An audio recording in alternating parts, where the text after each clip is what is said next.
Lorsqu'un intrus approche du troupeau, il est aux aguets, prêt à intervenir en cas de danger. Le patou surveille ses brebis 24 heures sur 24.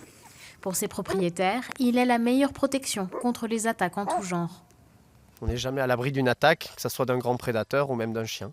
C'est pas que les grands prédateurs. Non, je sais qu'il y a des collègues qui ont des problèmes avec les corbeaux sur des jeunes agneaux ou des problèmes de vol. Donc ce qui est bien, c'est que c'est un outil qui est polyvalent. Donc c'est ça qui est génial. De loin, on confond même le patou avec un mouton. Le chien est habitué à la présence de l'homme, mais sa place est au milieu du troupeau.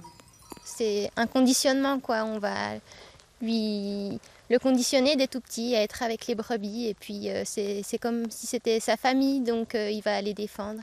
Rémi Bahadur fait partie d'un réseau national d'experts en chiens de protection. Il propose des formations aux éleveurs. Pour lui, il ne faut pas attendre une importante menace de prédation avant de s'équiper. Éduquer l'animal prend du temps.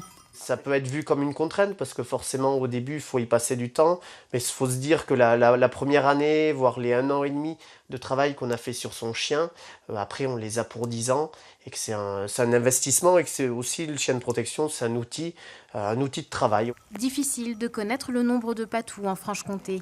Il n'existe pour l'instant aucun suivi. Mais ce chien de protection devrait se faire une place plus importante dans les prochaines années, surtout à cause du lynx et des passages répétés du loup.